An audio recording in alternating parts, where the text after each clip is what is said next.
Qué gozo es volvernos a escuchar, volvernos a ver por estos medios y en este día del Señor poder alabar y bendecir el nombre de nuestro Padre Celestial. Hemos entonado alabanzas, hemos visto una obra muy hermosa, hemos trabajado en el Señor, hemos orado, hemos leído la palabra. Y yo quiero invitarle en esta tarde a que podamos meditar en la palabra, hacer una meditación en las formas como estamos viviendo. Dios nos ha llevado a una experiencia, yo diría, maravillosa, que nos ha enfrentado a poner nuestra mente a trabajar y ponernos a pensar, yo quisiera hacerle estas preguntas, ¿será que estos son los tiempos finales? ¿El tiempo del Señor se acerca? ¿Será que puedo yo enfermarme y morir muy pronto? Tal vez en meses, en un año. Déjeme decirle que nuestra confianza está en Cristo Jesús. Y aunque estamos enfrente de una circunstancia de gran preocupación, de incertidumbre, usted y yo hemos escuchado un mensaje por mucho tiempo. El mensaje de esperanza, un mensaje del amor de Dios que a través de Cristo Jesús nos ha dado la libertad y nos ha llevado a tener una esperanza. Pero la pregunta sería en esta tarde, ¿cómo llevo yo a cabo ese amor de Dios? ¿Cómo es posible que yo pueda vivir en el amor de Dios? ¿Soy un hijo de Dios o simplemente soy hijo de una creación de Dios?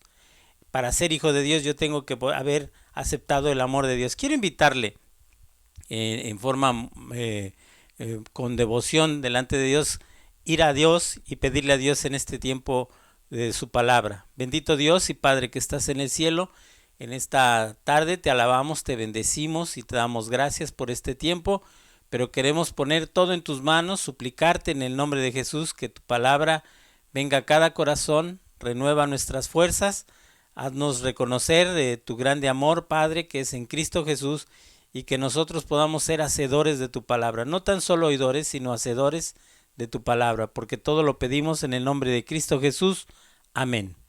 Quiero invitarle a volver a ver en la palabra de Dios en el libro de Juan, primera de Juan, la carta de primera de Juan, capítulo 3, y darle lectura del verso 11, y lo vamos a hacer en forma paulatina. Es hasta el final, pero me voy a detener en el verso 16. Antes de leerlo, quiero recordarle un texto que usted conoce mucho, que lo tiene en su corazón, lo tiene en su mente.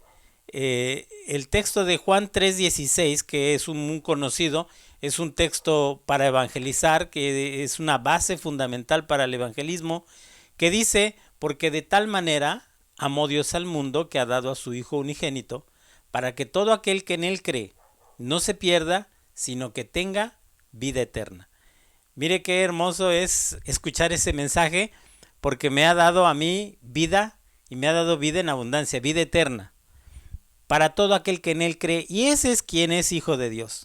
Cuando yo creo en Jesucristo, cuando tomo efecto el texto de Juan 3:16, en ese momento mis pecados, dice la palabra, que son perdonados, son borrados, son echados al fondo del mar. El Señor no se acuerda de nuestros pecados y yo soy llamado hijo de Dios. Qué bendición es poder ser llamado hijo de Dios. Pero ahora quiero llevarle a este texto que parece muy similar. Primera de Juan, capítulo 3, verso 16. Usted no lo va a olvidar. Aquel texto que repetimos es Juan 3:16. Este texto es Primera de Juan, capítulo 3, verso 16. Dice, en esto hemos conocido el amor, en que Él puso su vida por nosotros. Pero también nosotros debemos poner nuestras vidas por los hermanos. Mire qué hermoso texto, porque ahora nos lleva, el primero nos dio un regalo el Señor. Vivimos en la gracia de Dios. Recuerde que el tiempo del Antiguo Testamento era la ley, pero el tiempo de entrando el Evangelio, entrando los Evangelios, las buenas nuevas, la vida de Jesucristo, el sacrificio de Jesucristo nos llevó al tiempo de la gracia. La gracia quiere decir el regalo maravilloso que Dios nos ha otorgado a nosotros. Y dice, en esto hemos conocido el amor. Lo hemos escuchado, lo hemos experimentado. Hay un gozo porque yo he sido salvo por la sangre de Jesucristo, Mire, hermano, yo quiero compartirle que usted se goce en el amor del Señor, que usted cuando lea la palabra se goce en las cosas hermosas que el Señor nos está dando. Pero hoy usted y yo, por la gracia de Jesucristo, tenemos una esperanza viva. Y ya no quisiera repetirlo tanto, pero es un texto maravilloso. Si vivo, para Él vivo, dice el apóstol Pablo, y si muero, para Él muero. Es un texto que me lleva a una dimensión de santidad, a un entendimiento de santidad. Hermano, cuando estoy viendo que hemos conocido el amor, ¿cómo lo conocimos? Déjeme leerle del verso 11. Dice, porque este es el mensaje que habéis oído desde el principio. Primera de Juan, capítulo 3, verso 11. Porque este es el mensaje que habéis oído desde el principio. Sabe, hermano, que el evangelio, las buenas nuevas, cuando vino Jesús y los evangelios empezaron a escribir, el libro de Lucas, el doctor Lucas dice, voy a poner en orden todos los escritos, todos los sucesos de nuestro Señor Jesucristo. Lo hemos conocido, no solo porque lo hemos leído, no solo porque lo hemos escuchado como un sermón, como este día. Usted está escuchando la palabra de Dios, no está escuchando a Víctor, no está escuchando la iglesia fulana, está escuchando palabra de Dios, palabra que necesitamos en nuestra vida. Lo hemos conocido, sabemos muy bien el texto, de memoria no lo sabemos. ¿Qué texto más importante tiene usted en su vida? Me va a decir Juan 3:16, porque de tal manera amó Dios al mundo que ha dado a su Hijo unigénito, para que todo aquel que en Él cree no se pierda, sino que tenga vida eterna. Deje de decirle que ese texto, hermano, no tiene mayores condiciones más que una fe firme y segura en Cristo Jesús. Allá estaban los dos malhechores junto a Jesucristo. Uno lo está retando mientras el otro se está arrepintiendo y reconociéndole. Y el Señor Jesús en una de sus palabras dice, de cierto os digo que hoy estarás conmigo en el paraíso. Las puertas del reino de Dios se han abierto a un malhechor. Y ahí entramos en una dimensión maravillosa de amor. ¿Por qué el Señor tuvo misericordia por aquel hombre que era un malhechor? Ellos dos en verdad habían cometido un delito, una fechoría, a una carga que los llevaba a una muerte de cruz, pero Jesús no. Y aquel hombre lo reconoció. Y eso es lo que sucede cuando yo reconozco a Jesucristo. Dice este verso 11, porque este es el mensaje que habéis oído desde el principio, que nos amemos unos a otros. Amarás a tu prójimo como a ti mismo. El amor de los unos con los otros, hermano, es algo que debe de existir en todo hijo de Dios. Todo hijo de Dios debemos de dejar aquel yo interno, aquel egoísmo, aquella vanidad misma, aquella dureza de corazón que nos hace apartarnos de una sociedad que tiene una necesidad. Yo quiero invitarle que usted eche una mirada alrededor de su colonia, tal vez, alrededor de su casa, alrededor de su trabajo, y que mire qué tipo de gente puede haber alrededor. Tal vez en la calle nos encontremos una persona que está tomando alcohol, que está pidiendo, que vive en la calle, pero tiene necesidades afectivas, tiene necesidades de alimentación, tiene una necesidad de dónde dormir. Y puede ser que yo no tenga el amor por esa persona, porque huele feo, porque me da miedo acercarme con mis hijos cerca de aquella persona, porque me vaya a robar, porque me vaya a insultar. En la iglesia cuando vemos una persona que entra tomada y decimos, pastor, es que está de grosero, viene tomado, está alcoholizado, pero justamente esa persona es que Dios quiere que entre a la iglesia para que le prediquemos el evangelio que usted y yo hemos conocido desde el principio. ¿Cuál es el mensaje más maravilloso que Dios nos dio a nosotros? Que Él dio, no olvide la palabra, Él dio a su Hijo unigénito para que todo aquel que en Él cree. Él no lo dio para poder creer. No hay otra persona en quien nosotros podamos tener salvación, sino que en Cristo Jesús. Hermano, yo quiero invitarle y amigo que nos esté escuchando, puesto los ojos en Jesús, el autor y consumador de la fe, dice la palabra, mi fe debe de estar en Jesucristo, no en una piedra, no en una figura, no en absolutamente nada, no en ideologías, no en filosofías, no en pensamientos modernos o posmodernos, sino en Jesucristo, quien tiene una palabra viva y eficaz para que usted y yo tengamos una vida suficiente, una vida plena, una vida que enfrentando una pandemia, una amenaza a la humanidad, usted y yo podamos vivir llenos de gozo, de un gozo que puede animarnos a decirle a aquellas personas que están enfermas, yo estoy orando por usted, pero tal vez aquella persona que tiene necesidad alrededor de mi casa, yo pueda ayudarle con algo de comida. No sé con qué, pero algo puedo hacer por alguien que tiene una necesidad. Y no cabe duda que hoy estamos haciendo un cambio dentro de la sociedad.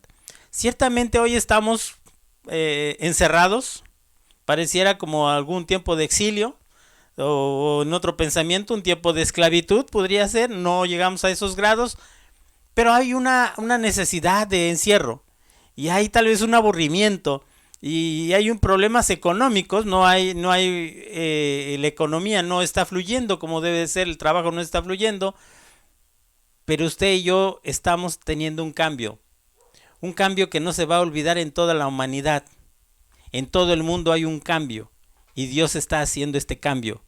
Ese cambio lo quiere en su corazón, amado hermano. Que usted ame con todo su corazón a quienes están alrededor. Vamos a empezar con los de casa, pero vamos a continuar aún con aquel que me ha hecho daño. Dice la palabra de Dios, verso 12. No como Caín, que era el maligno y mató a su hermano. ¿Y por qué causa le mató? ¿No fue acaso por celos? Dice aquí que porque su corazón era malo. Sabe que si yo me dejo envenenar, Satanás va a entrar por una seducción en mi mente. Iba yo a decir audible, pero va mucho más allá del solo el oído.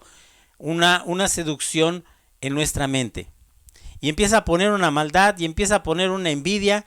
Y yo puedo ser un gran religioso que está juzgando las formas como la iglesia camina cuando no me doy cuenta que estoy juzgando al mismo Jesucristo.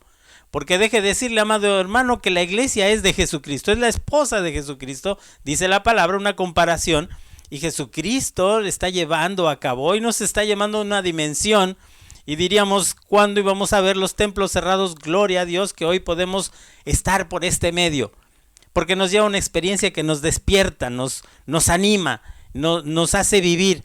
Dice que Caín tenía una maldad. ¿Y qué es lo que hizo Caín? Mató a su hermano. Verso 13. Hermanos míos, no os extrañéis si el mundo os aborrece. Qué interesante es ver aquí. ¿Quién es el mundo? Los que viven en el mundo, los que viven en el pecado.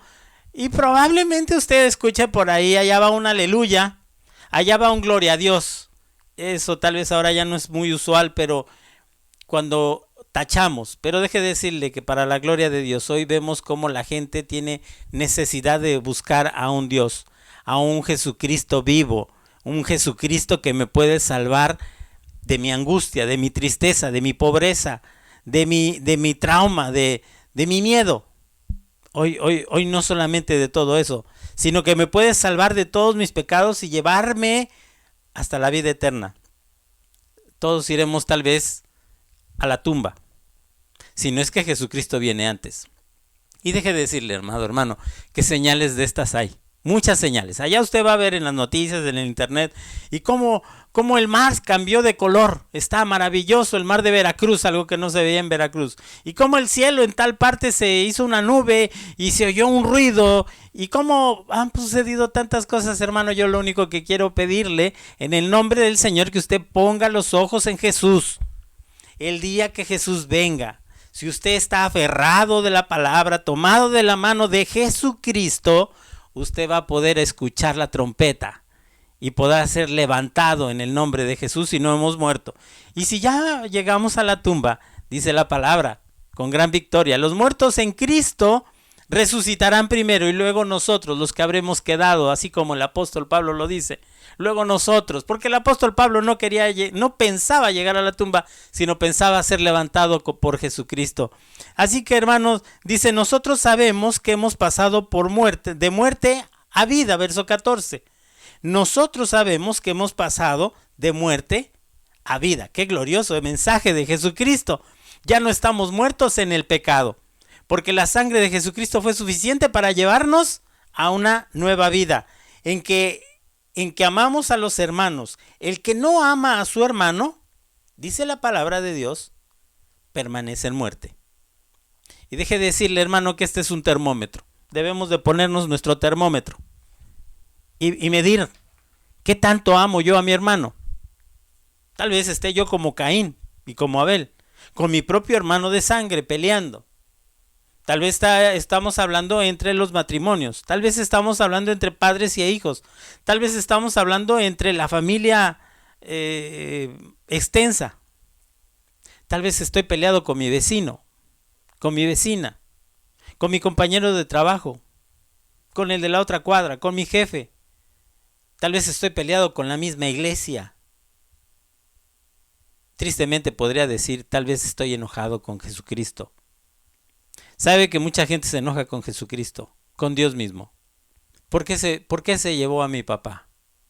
¿Por qué se llevó a mi mamá? Si eran personas buenas. Y se enojan con Jesucristo. Pero Dios es tan amoroso que trabaja en esos corazones.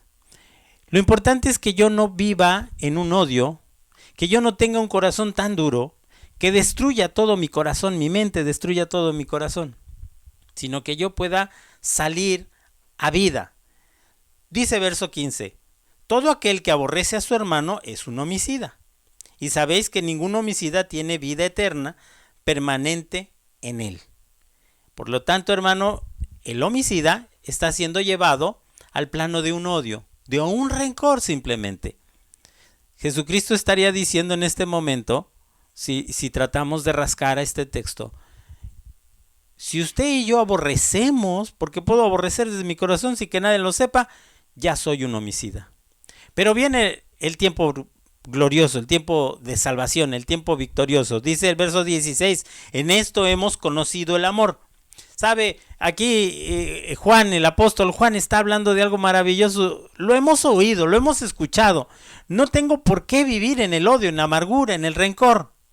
No tengo por qué ser un religioso queriendo juzgar a medio mundo. ¿Qué es la vida victoriosa en Jesucristo? Yo tengo que poder entender y amar a todo aquel que viene a Jesucristo. Y dice la palabra, en esto hemos conocido el amor, en que Él puso su vida. Hemos hablado de que Jesucristo vino a este mundo. Hemos hablado de la acción de Jesucristo en aquella cruz, cuando Él murió y su sangre y su cuerpo fue dado y su sangre derramada. Y fue una victoria en Jesucristo, porque dice, déjeme leerle Filipenses capítulo 2, haya pues en vosotros este mismo sentir que hubo en Cristo Jesús.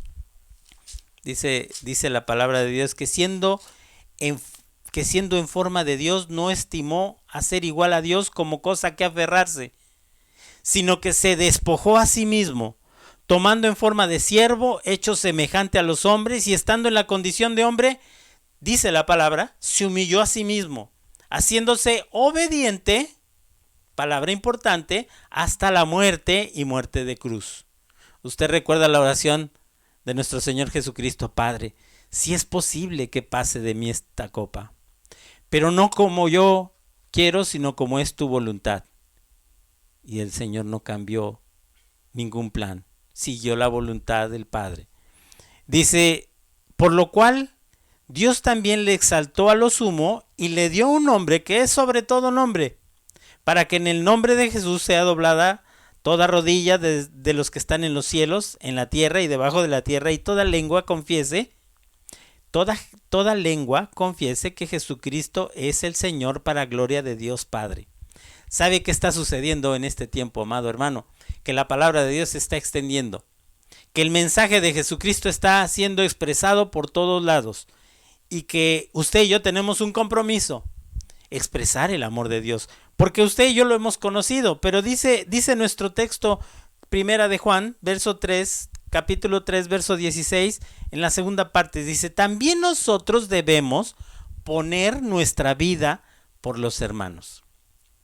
Cuando vemos estas acciones, también nosotros debemos, ya no es una simple sugerencia, es una acción que Dios está pidiendo a aquellos que somos llamados hijos de Dios. poner nuestras vidas por los hermanos. ¿Qué es poner mi vida, hermano? Usted me va a decir, yo no quiero ir a una cruz como Jesucristo y ser clavado en una cruz. No, no es eso.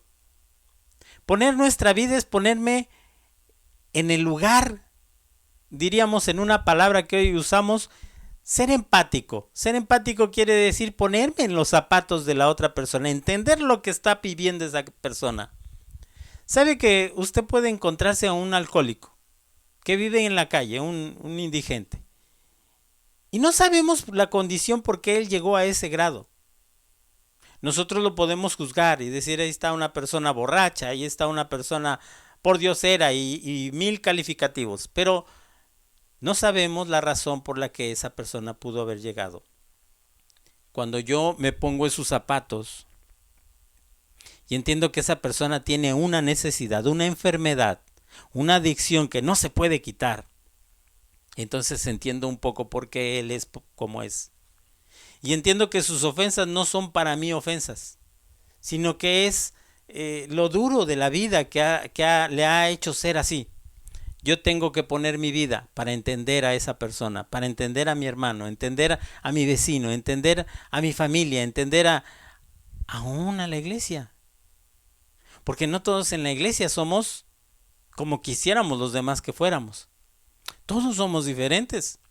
Todos tenemos un pensamiento religioso diferente, de acuerdo a nuestra teología, de acuerdo a cómo hemos comprendido la palabra, o a lo mejor de acuerdo a cómo es nuestra costumbre, el contexto cultural que hemos vivido.